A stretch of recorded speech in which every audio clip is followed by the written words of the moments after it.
Ramogi kamoro mara Manyien gi geno ni idhi maber odiochieng' kawuono mar tich adek tarik 26 dwe mar ang'wen 2023 karwakini machiegni mar yudo weche manyien mag Migago kokalo e Ramogi TV.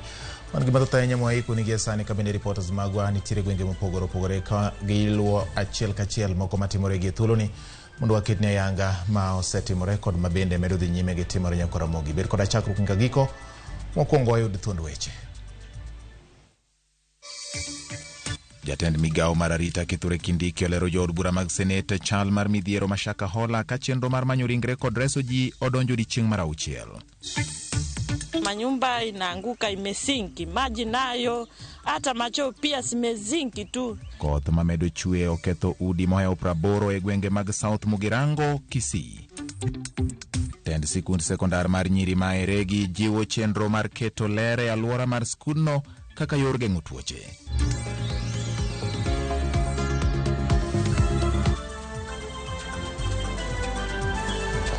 Machiegni nyaka Ramogi nyatuduri kod nambari 36000 kata inyalo dhi e Facebook mar Ramogi TV Kenya, YouTube kaachiel kod Twitter handle en @Ramogi TV KE, kata bende wechegi nyaka Ramogi nyalo luwo ka i-follow Facebook page mara ma en George Bati Daddy Cool. Machiegni nyaka Ramogi ber kodwa chakruok nyaka giko ni mathoth e yor adimba. Nyinga en George Bati.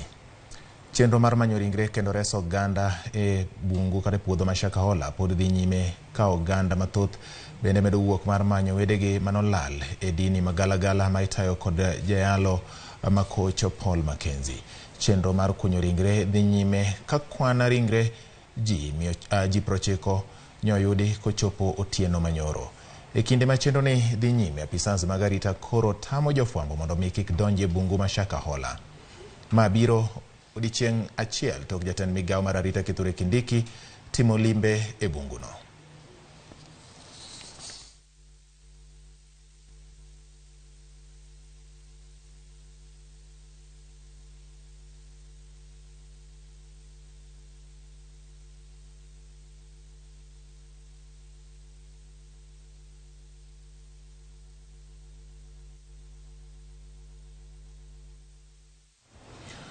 Jodolo ma kanise kaunti ma Busia sani koro dwaro jodong gweng' kaachiel kod jotend loch nanga mondo obed akicha mar nono joyalo ma sani nyiedhore pile mondo gires jokristo kuom luwo puonja ma yore mowuok kuom joyalo ma achach.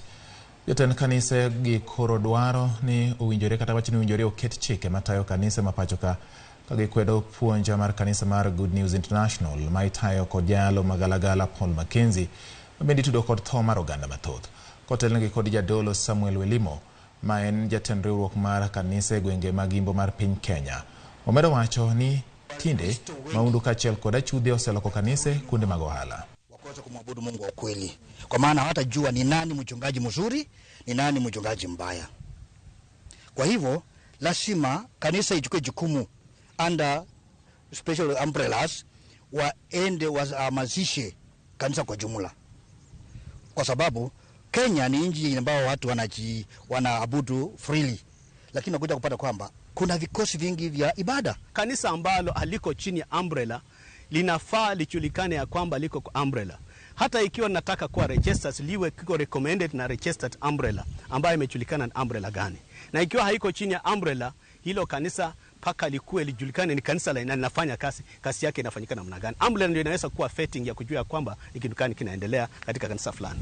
Nyumba 10 kasi yetu ni kujua ni nani aliyoko katika area yetu na nani kitu gani kinaendelea, na kanisa hili ambalo lilioko hapa sio kwenda no one can assess the Holy Spirit or the spirits, but utajua ni kitu gani kinaendelea katika area. Gavana mar kaunti ma Kisumu Ngire Peter Nyang'o chwalo kony ma nengo gi nyalo romo $5 milion ne oganda ma pio ula osekelonegi midhiero e kaunti no. Kony ma oting'o chiemo kod gige nindo dhi ne ji madirom 725 ma ula odaro e miechgi. Gavana Nyong'o lero ni piny owacho oseyango kuonde ma joma pio odaro e miechgi e gwenge mag Nyando, Kisumu East kod Kadibo biro jotie poni koth omedo chue gwenge ma pacho ka omedo kelo midhiero ne jodak e kaunti ma Kisumu. Kaunti no bende chano keto kuonde mag thieth e alwora ma joma oula odaro miechgi ojotie kaka yo mar kedo kod tuoche masieko kaka mano mar nyaldiema kod kachocho. We have mapped out and activated activated all our designated negotiated evacuation centers in the affected areas. These evacuation centers are Ombaka, Obiayo, Kangonda, and Kanyango, as well as some designated churches. We are very conscious of the fact that cholera broke out, and the department responded very promptly. But to add insult to injury, then the rains come and make things worse. Not only cholera, but we also fear bilharzia. So we have to take measures to mitigate against both cholera and bilharzia.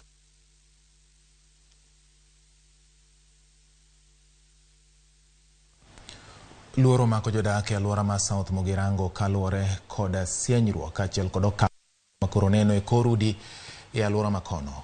Oyangore ni udi moko maromo 84 osebarore ka moko kuomgi oleng'ore kaluwore kod midhiero mar koth kod oula momumore gwenge makono. Jodak kwayo kony mar kar jot ne joma utegi osekethore e alwora makono kaluoro medore ni udi mamoko kidek medo barore kendo hinyo oganda. E kindeno jotelo e kaunti no kwayo oganda mondo mi obed akicha kaluwore kod koth mapek machwe e alwora ma Mugirango South, Bomachoge, Borabu kaachiel kod Kitutu Chache.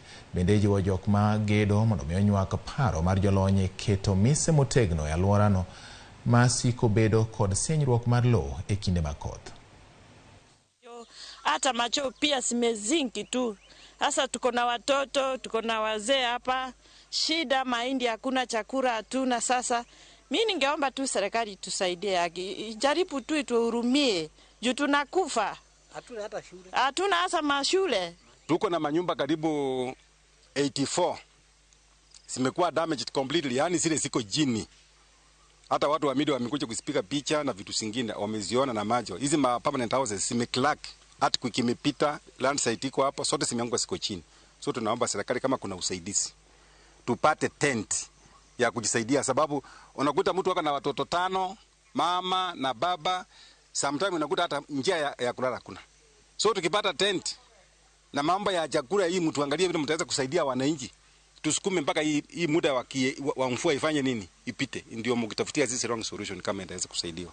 Tumezuru shule 2 hapa, shule ya msingi na shule ya sekondari ambazo tayari zimepata maafa ya mvua na hiyo mtetemeko wa ardhi. Pia katika sehemu hii kuna nyumba binafsi ambazo zimepata hiyo mtetemeko, na ukiona utaona kuna mwenya, kuna ukuta ambazo karibu ziporomoke. Serikali itatuma maafisa wa kusimamia ujenzi katika sehemu hii, na itakuwa wakati mwananchi anataka kujenga nyumba, tutafanya ile appointment, yule engineer anakuja, anapendekeza, ana inspect, anaangalia kama ile foundation imefika pale mahali inastahili na ni material aina gani ambayo itatumika katika sehemu hii. Engineers and experts come down. We appreciate the role of the Red Cross in picking out this issue, and as we now go back, we want to see what measures can quickly be put in place to address the people who have been affected. Duol mochung'ne pogo mwandu e kind piny owacho mamalo kod mago ma county CRA ojiwo piny owacho ma counties mondo temie bero yoregi mag yuto giwegi ma ok gisika gimanyo resruok koa kuom aguch omenda mar piny owacho mamalo. Duol mar CRA olero ni nyaka sani counties duto 47 choko man omenda maromo siling bilion 35 kende, kata obedo ni gin kod nyalo mar choko bilion 216 higa ka higa. CRA ojiwo counties mondo mi okasre e choko omenda mag siro dongruok e gwenge ma pachoka. Kata kamano, jalup gavana mar kaunti ma Meru Isaac Mutuma okwayo piny owacho mamalo ni omed reso gwenge mongoro ma midhiero mar oro kaachiel kod oula osethiro dongruok margi. Equitable share as they collect their own revenue. So that's something we are working as CRA. We are working with the counties to help them to automate their processes. And as CRA, we are coming up with an integrated county revenue management system, which will standardize revenue collection in all the counties so that they can improve their own source revenue. But so far, we are happy with what Meru County is doing in terms of own source revenue. As Meru County, we are glad and we are happy that we were considered for this program, and we welcome you in Meru County, where we are making the people of Meru happy through service delivery. We know marginalization come because of certain practices, certain systems that are there, and that is what we are fighting as Meru County by distributing the resources and also serving the people of Meru County, every part of this county equally. Rech en chiemo ma oher kod ji mopogore opogore. Thoth ji ong'eyo rech ma ichwako, rech ma iwang'o kod rech ma itholo to ichamo gi kuon e mesa. Kata kamano, jodak ma Lamu to nyiso kit tet mamoko ma iloso godo rech. Kaka Brian Nyilima koro leronwa, jo Lamu loso nyaka sambusa ka gitiyo kod ring rech. Malo prabiro mar gweng' ma Kisiwani e kaunti ma Lamu oluor kod nam ataro mar Indian Ocean. Gino mamiyo lupo bedo ng'alo mamalo kaka yor yuto. Kit rech ma opogore opogore bende yudore e namno. Omiyo jotedo, johala kod jochiemo ne ochokore e nyasi mar nyiso kit tet mag rech e dho wath ma Kisiwani. Kanyo emane wayudo ni rech inyalo ted godo sambusa, kebab, pizza, makati mobul kata sandwich e kit chiemo mamoko. Chiemo maywayo oganda mathoth koda mago matimo limbe Lamu. Samaki kila vile unavombuni ndivyo yani unavokuja kumletea utamu.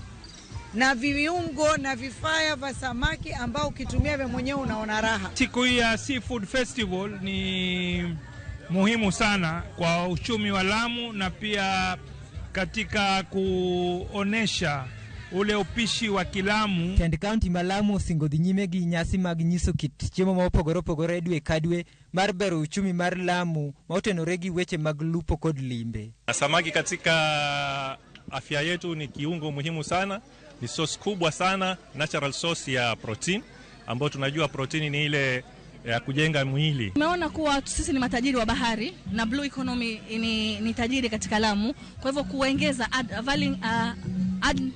value additional. So tukaona pengine tuchukue huyu pweza tumfanye tofauti, pengine mshikaki. Tuchukue huyu samaki tumfanye pengine katlesi ama kababu yake. Kwa hivyo nataka kuonyesha kuwa huyu samaki si lazima umle samaki peke yake. Anaweza kufanya katika njia mbalimbali na uendeleze ule utamaduni ama upishi wa Lamu. Kawelo yudho kado, johala mor nikech yuto lenyo fukogi, kendo miyo gi geno mar chiro chal mar uchumi mapachoka. Brian Nyilima, Ramogi TV.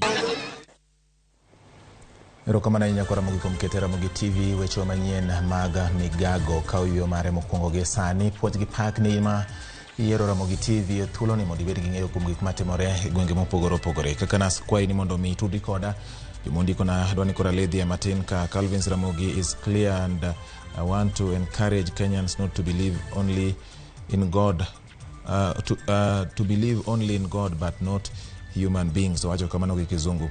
Erokamano ahinya ka Geoffrey kawuok Ugenya got nanga wacho ni Ramogi neno malera ahinya gwenge ma got nanga. Erokamano ler kabisa but yawinji makare anawuoro wach mar Pastor Mackenzie an Ken Kwama. Erokamano ahinya. Lea Dhiambo kantire Manyata wendo ayiedhi YouTube mondo mi ayud weche ma Ramogi medo kelo. Erokamano ahinya. In bende ka aneno ka Clinton Beach mar Ndhiwa no wacho ni jopiny mondo donje sirikal mondo giyud dongruok. Okay, mano bende mana pache. Nyakora Ramogi wakawane yue mara mokwongo gi kanye weche manyien mag Migago ka waduogo pona ni mathoth ahinya kotenre kod ma wamedo loso ni gi e kindeni.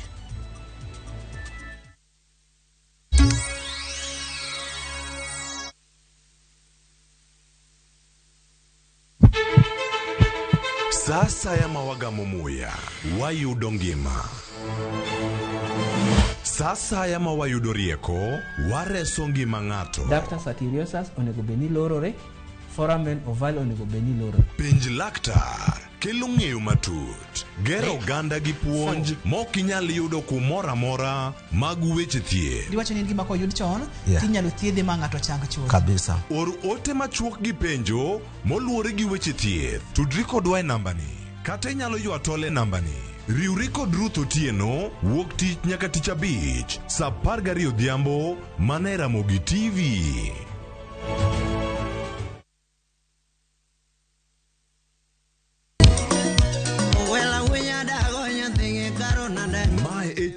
keloni gigo mamit. Gikeloni weche mamolo e pacho ka. Nyanya kaji dhijungu ng'ato gero ot mochung' gi chama. Gima wuok e pinje maoko. Itoni kia kato koro Paris. Gitwak mamulo rowere gi oganda duto. Mana kuom nyithindo ma neno wasani. Winjane janyuol. Janyuol gima ber ahinya. Timne ng'ato gima imbe kotimi to ni winje maber. Yudo danje maliet. Inyalo kwayo thum kidwaro ma kaka talanta bro goni studio kaendi. Mane mbak ndalo chakre wuok tich nyaka tich abich saa 8 odiochieng'. Ibonuo chakre saa 7 otieno mane Ramogi TV.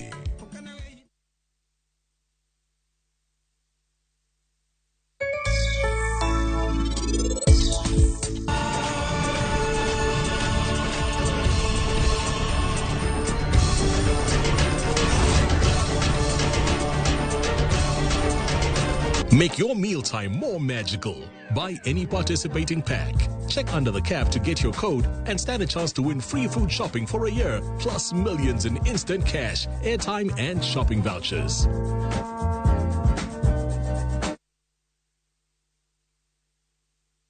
Imeenda kabisa.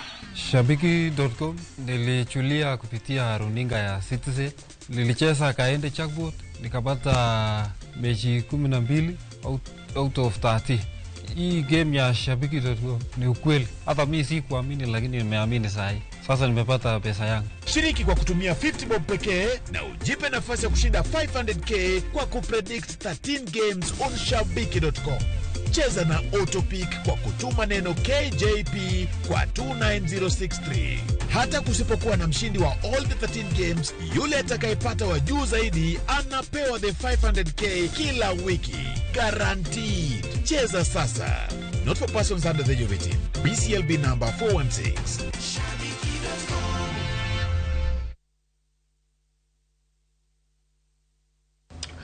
Oh, you're here.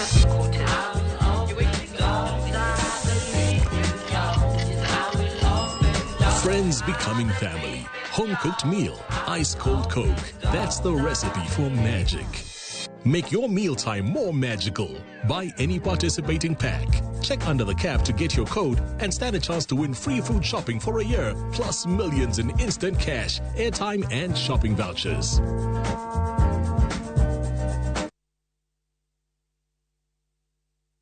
Ne wapenjo mine ma pacho kae mondo nyiswa gino magirango e mo mar lotion. Kawuono wadwa pimo kind mo mar lotion manengone ni malo kod mano manengone ogonyore. Ang'o momiyo ichulo omenda mang'eny? Nyiew Nice and Lovely Body Lotion en yiero makare kendo madeo fuki. Oyomo pien del, ober kendo ibiro here. Yier lotion namba 1 e Kenya kae.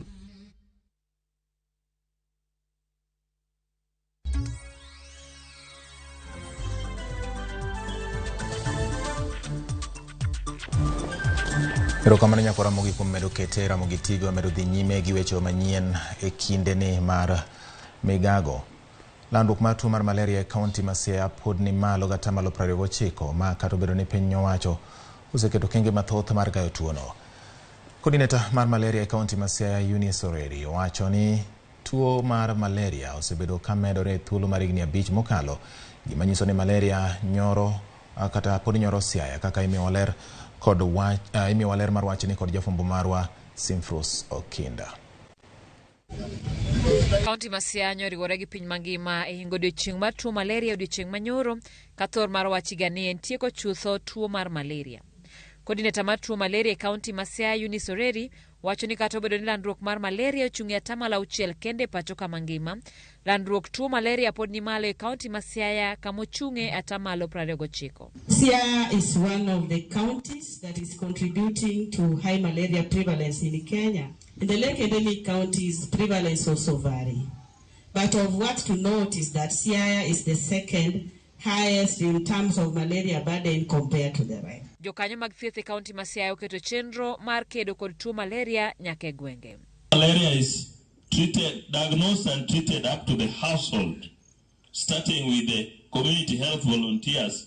Then those that are severe are the ones that now end up at the hospital. Kata kamano dwaro nitiere mondo med omenda michiwo ne okenge mag kedo gi malaria. My concern when we are making the budget, it is time that we were able to ring fence funds for malaria in the county, so that we are not starved of funds when we want to do implementation in this very, very noble area that we are addressing as a county government. Ijiwo oganda mondo nywake chenro mag kedo gi malaria kaka ninde bonet ma oketie yadh suna, beto alwora kod keyo pige machokore kod manyo thieth kinde mowinjore. Simfros Okinda, Ramogi TV.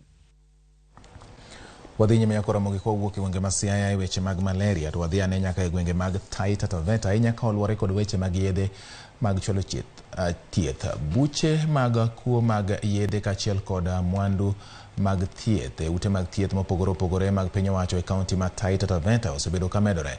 Okang' ma osethiro chenro mag chiwo thieth mowinjore ne jodak makono. Ikinde mokalo lipota ma ochiw mar kuo mag yedhe kachiel kod mwandu mag thieth maromo shillings 100,000. Gigo mane yudi e ot moro miwacho ni en mar achiel kuom jochiw thieth matiyo e osiptal mar piny owacho mawachore ni oringo pondo e piny mar Tanzania. Osiptano lero ni report mar kuo ma kamago nochiw gi jochiw thieth manoyudo tiegruok mabende ne okawo ting' mar tero bila kama kuo ma kamano timore. Madawa na hata mashirika mengi ya madawa kama kina KEMSA tulikuwa na bili kubwa na tumejaribu kulipalipa, ndio maana wametufungulia, maana akaunti zetu kwa zimefungwa, ndio maana zimefunguliwa tukaweka madawa tu hospitalini. Huku tuangangana, lakini kumbe tena wenzetu wengine nao pia ni yao si mbaya. So hili swala la wizi wa madawa umekithiri sana kile kwa hospitali zetu za serikali. Ile ambazo zilishika jana ni mchanganyiko kati ya non-farms ni kina pamba, kina gloves, kina barakoa na dawa baadhi ya zile za kina mama kujisaidia kujifungua ambazo za pesa mingi. So ni changamoto kwetu sisi sote kuangalia hivi vifaa kwamba vinafaidi mwananchi.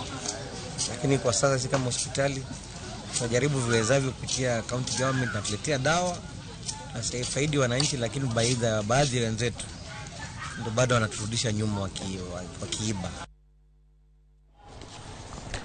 Board mauchung ne skund sekondar mar Eregi mayudore e gwenge mag Ikolomani koro kao kang' mar loso alwora mar skuno kaka yo mar geng'o tuoche ma osebet ka monjo sikunde nikech chido mar alwora. Jakom mar board e sikuno Helen Ayisi wacho ni bero lere sikuno biro konyo e geng'o tuoche masiko muoche sikunde. Komedo ni ikruok ma kamano dwarore ni otim kapok sikundo yao e dwe mar abich. Ayisi bende osayo josiasa kuom donjore weche mag sikunde kendo medo jonyuol luoro kaluwore kod muoch mag tuoche ma oseneno e kinde mokalo. The public officers plus the NEMA came and there was water flowing from the kitchen. That is water that comes out from the girls' plate after they have washed, and it flows down. So to them, they look at it to be the affluent. It's not actually the outfluent. It is the water from the kitchen, and the water girls wash clothes and it flows towards the road. But they recommended us to build soak pits, and those soak pits are being built right now. So very soon, within the 21 days we were given, everything will be okay. There will be no water going to the road. The kind of water spillage that we are seeing on the road is called storm water.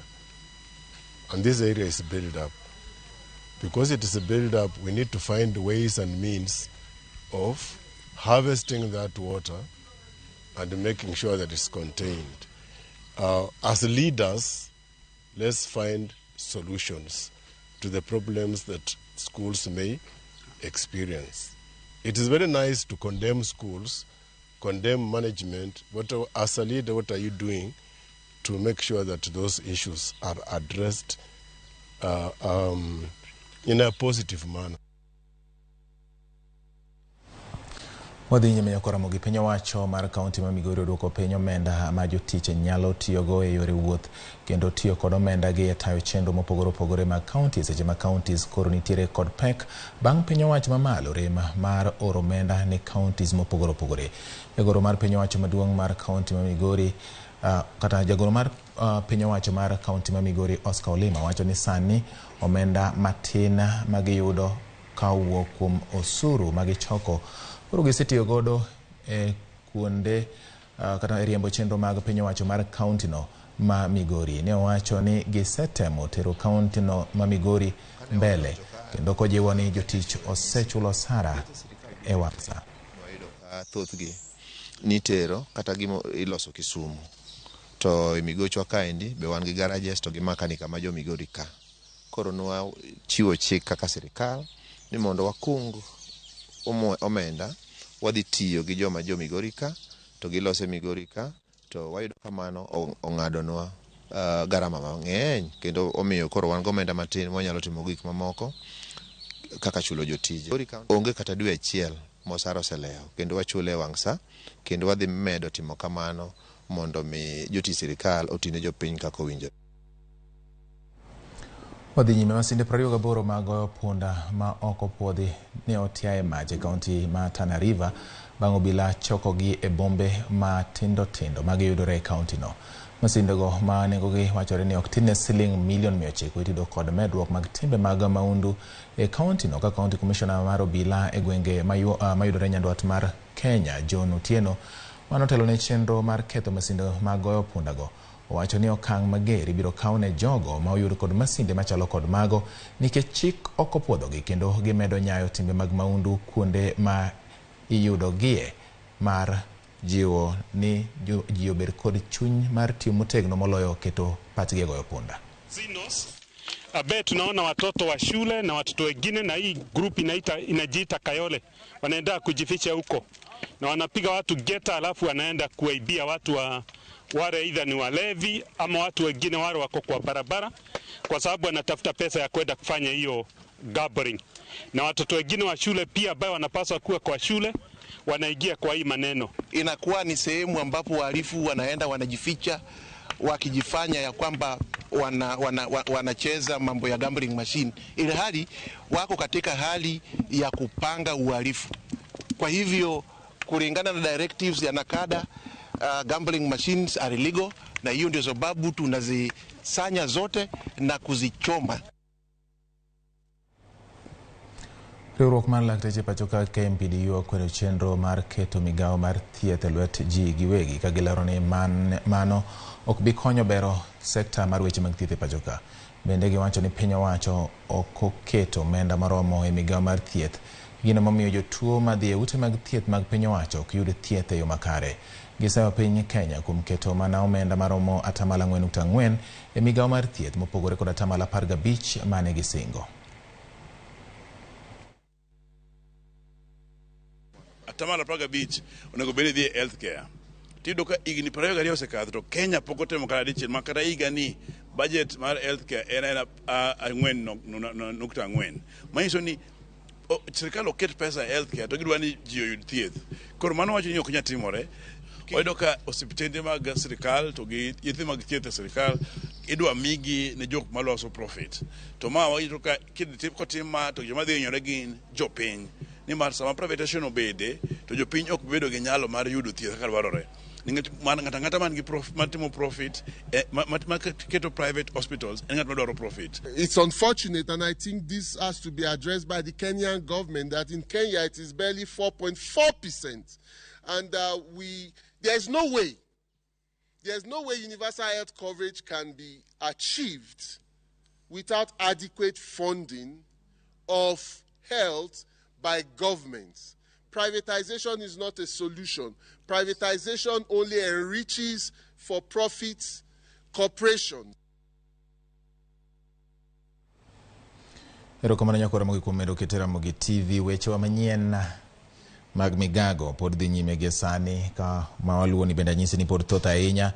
Ageno ni medo bedo gi ng'eyo kuom gik matimore alwora kaluwore kod mago mabende wasekelo ni kapoka wadhi mbele walidhi amako kuom ote ni ma ikaw thuolo ka ineno Ramogi TV e yo makare. Shelda kanitiere gemiala news winjore maklia kendo amor ahinya gi Ramogi TV wacho kamano Shelda kanitiere gemiala bati Ramogi ler Busia wach Shakahola no nyiso manandalo magiko wadoguru kuom ruoth Nyasacho gadieri gi chiwruok erokamano ahinya. George Bati aneni mayom antiere Samunyi e Soba mor kodi an Dr. Ouko Ogeno erokamano ahinya Dr. Ouko Ogeno an benda mor kodi kuom kete Ramogi TV. Wadhi nyime kaka nang'isi ni alidha matin ma ioro kaso wadhi nyime gi weche manyien. Kambi mar rego mok kuon Kitui Flour Mills koro oyawo bade mar loso mo machiedo kaka yo mar loso thuolo mamoko mag ohala mana kaka idweno koth leronwa. Kambi no chano tiyo kod nying mokgi ma giseng'erego e chiro kaka yo mar donjo e chiro manyien mar mo chiedo. Kitui Flour Mills ma osebed ka rego mok kuon kod mok chapat e pachoka kuom thuolo moingo higni 30 sani koro oseyango mwandu manyien ma gidhi chwalo e chiro. Dola e nying ma kambi no miyo mo chiedo manyien ma koro osechak uso e chiro, kamano e nying ma gisebed ka gitiyogo e mogo mar kuon kod mar chapat kuom thuolo ma gisebed go e chiro ma pachoka. Jata chiendo mag omenda kambi no Anwar Bajber wacho ni ne gikawo okang' ma kamano mar yaro ne gi ohala kendo chwalo ne jonyiewo mwandu ma gidwaro. Okay, it really is. As a company, we found that it was high time now we diversify into other areas. So what we've done as a company is categorically to come up with different kind of brands to cater for different kind of needs. And we decided, why don't we add more value to whatever we're already providing? And it's a product we believe it's add values to those who wants to buy something at a higher price. But we also have a product which is affordable to each and every month. Anwar wacho ni nonro margi oseyango ni yuto mawuok kuom uso mo chiedo dhi medo yawre kod 33% higa ka higa e thuolo mar higni 5 mabiro. Kambi mar loso mo chiedo no osegere e gwenge ma Vipingo, kaunti ma Kilifi, kama ne jodak.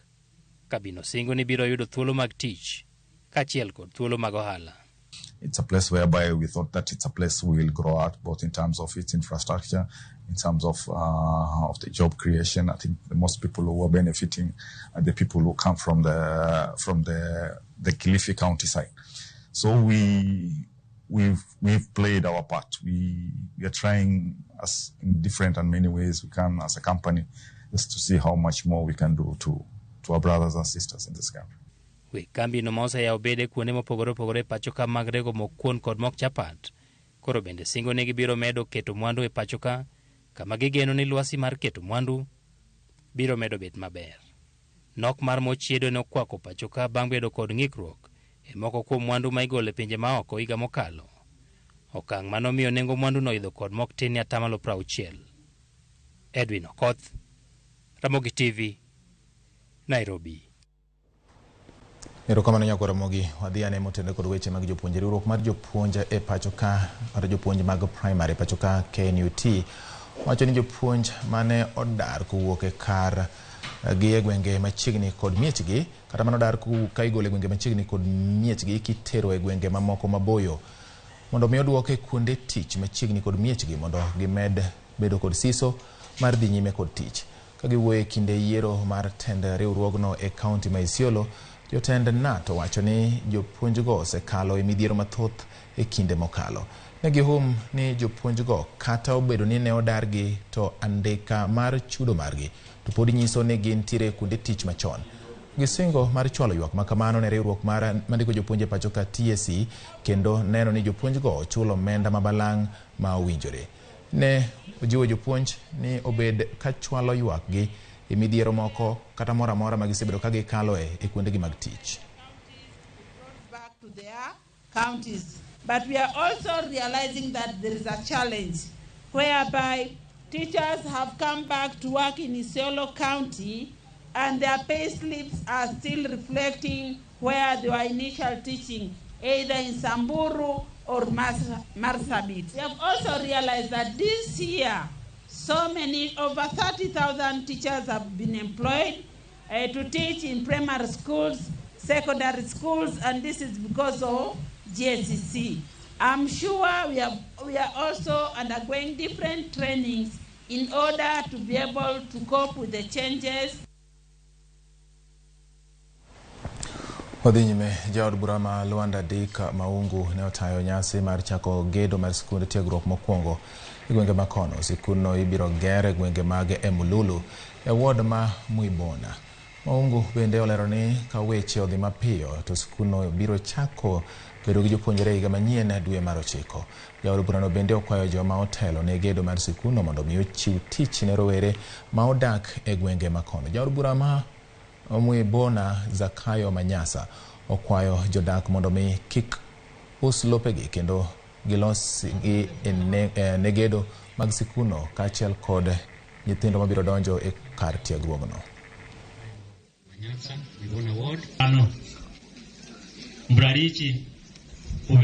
Kwetu sisi ilikuwa tuhakikishe kuwa ile matakwa ambayo ministry ilitupatia tuangalie imetimizwa.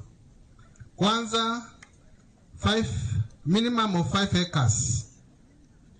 5 acres kutoka kwa mahala ambapo hiyo institution itajengwa. So tulikuja tukaangalia tukapata hiyo 5 acres iko. Title deed lazima iwe katika hiyo. Leo imekuwa ni siku ya kuzindua. Huu ni mradi ambao ungeanza kitambo kidogo, lakini imechukua muda mrefu. Lakini Mungu aliye juu mbinguni alijua kwamba leo tarehe 21 mimi ndiye itakuwa nikitanguliza ile kazi. Si Mungu alijua vile? Halo? College ya ambapo itakapoisha tutamikisha tumeandaa sherehe kubwa sana kuleta viongozi wakuja ifungue. Maana hii college itapata watoto kutoka Kenya mzima.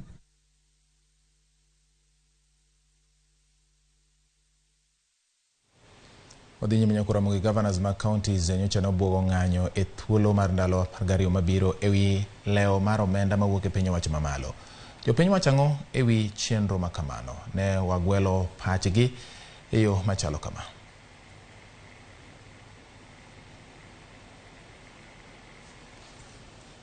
Aneno ngadi Samuel Achingera deep state China. Gima sirikal chakre gi an chakre kod. To gima sirikal temo miyo mikuro waparo ni kada mana jatendwa motelo ni. Ok ohero mondo devolution otim nikech 2010 aparo ni en odok chien korka devolution.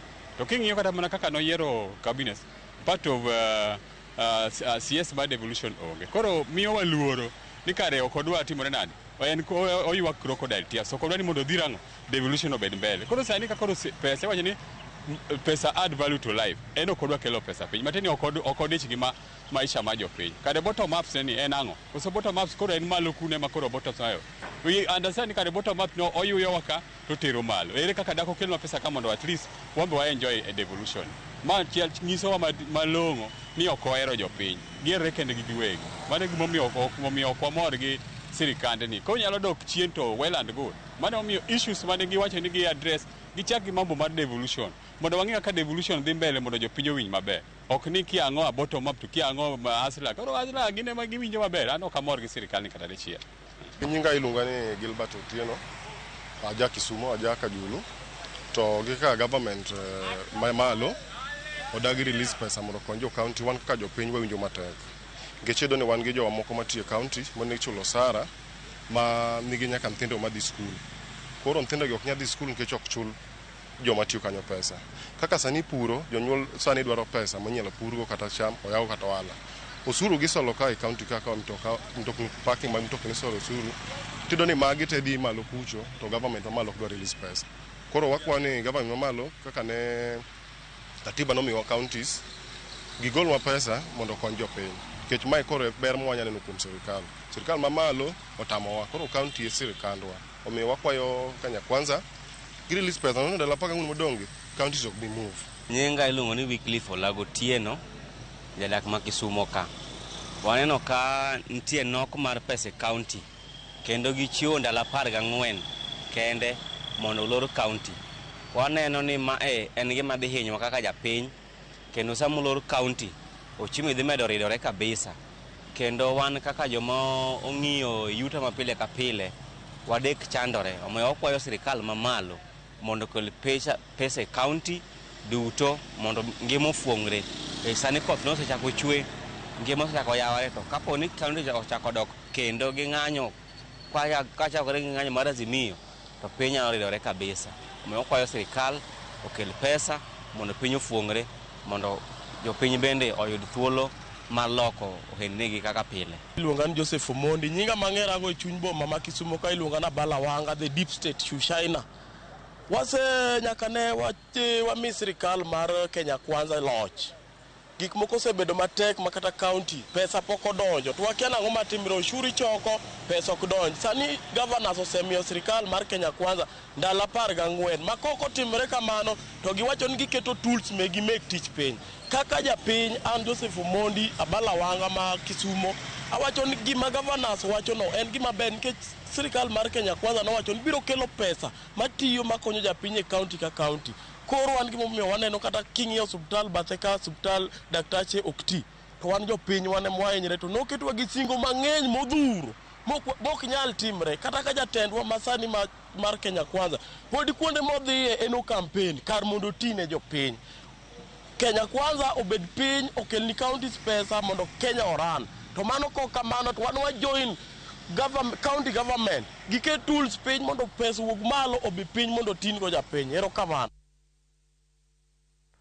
Ramogi mano mana pacho oganda ma bende ne walidho kaka giparo kutenre kod ndalo 14 mancha ni counties olando ni gimiyo piny owacho mamalo mondo mi ochwal ne gi omenda mapok piny owacho mamalo ochwalo ne gi kuom dweche 3 mokalo.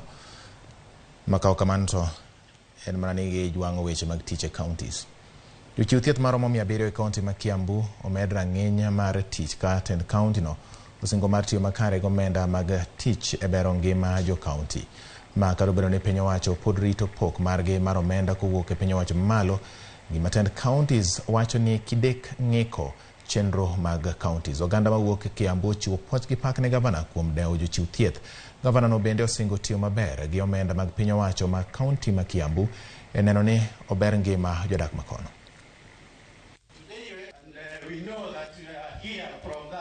Greatly appreciate His Excellency the Governor for the promotion of about 700 health workers.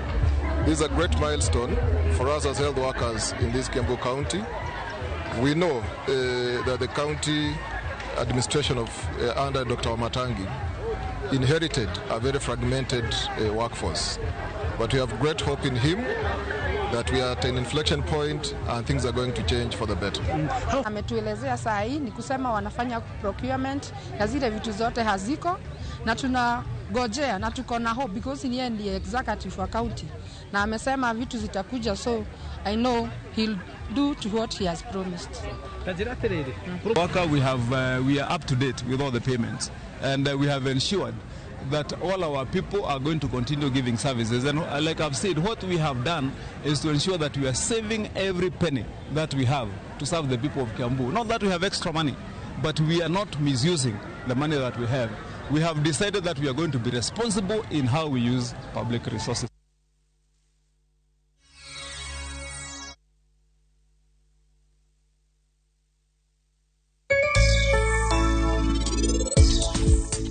Neno ni nyaka ole mafua ni en chemical moro mamiyo maua ni okimano okujore.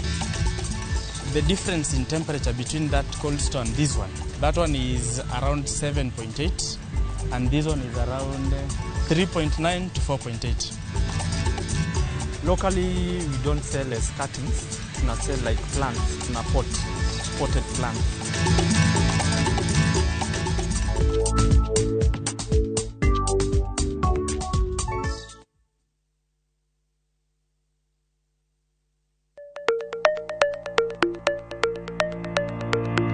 Nyakwa Ramogi, be isegombo bedo gi mwandu.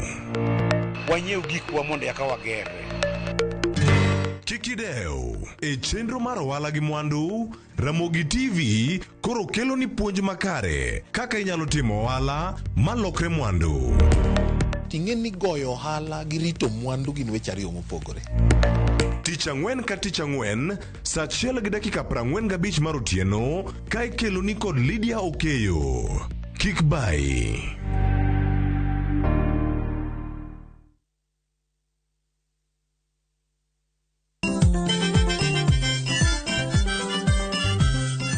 kiyudo gimoro e belni to mano kar yano. Gikomba gokinyi safaro sa yawa.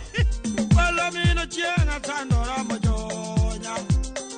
Kit thumbe mawakelonu otenore e ndhadhu maggi.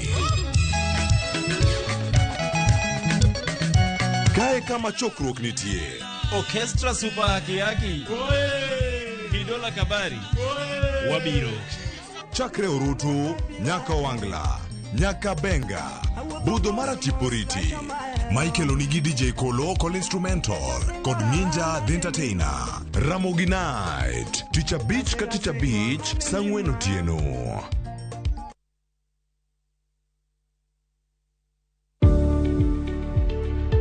Bed kod chenro mong'ith mar ohala makelo kanyakla rieko mar kwano muom midwa tiyogo, diekni mag yudo chiro kod kaka idwa tayo ohala. Ma biro miyo iketo pachi kamoro achiel moriere kendo bomiyo ikawo okenge makare e wi ohandi.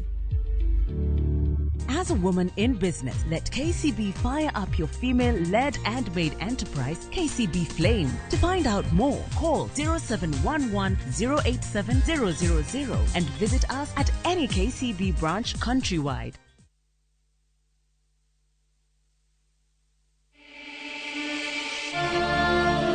In what is now Kenya's worst drought in 40 years, over 5 million Kenyans are facing starvation. And almost 1 million children are staring into an uncertain future due to hunger and malnutrition. The situation is predicted to get even worse in the coming months. Our time to act is now. We have always been there for each other in the spirit of togetherness. One people, one nation. Together, we can help children in the worst hit counties to have a tomorrow to look forward to. Every help counts. To send your donation, dial *802# on your phone or visit www.saidika.co.ke, an initiative of Kenya Red Cross Society and Saidika.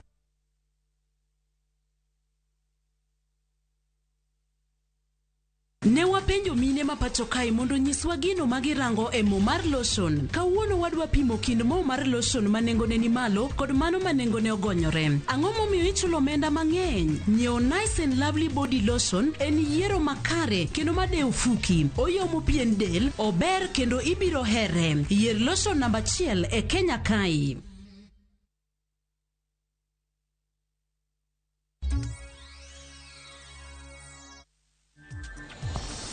Pero kamano kendo nyakwa Ramogi wadhi nyime gi weche manyien gi sani wadonjane motenre kod weche mag somo. Sikund mbalariany ma Nairobi koriwore gi riwruok mag kembe mag udi Kenya Industrial and Estates ochako tiego joma mine e kaunti ma Kajiado yore mag loso mwandu mag chiemo mopogore opogore ka gitiyo gi chak.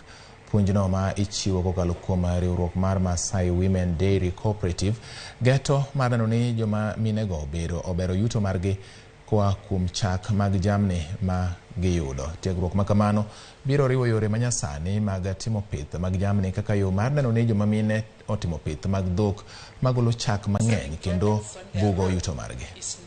Does not bring maximum income. So training them in value addition and bringing in more partners will give them, will expose them and lift their profile, but also increase the value of the income that they receive. Value addition is an answer to be able to empower the women and the families economically. This is part of an incubation project where University of Nairobi is trying to see how women's projects can be supported financially, capacity building, and in other ways so that they grow. We do not want the projects to die after 2 years or even 5 years. Kajiado County's backbone is in milk production and livestock, and so we will move this project to all the constituencies in Kajiado County to make sure that our women benefit from this one sole product that they have, and that is milk.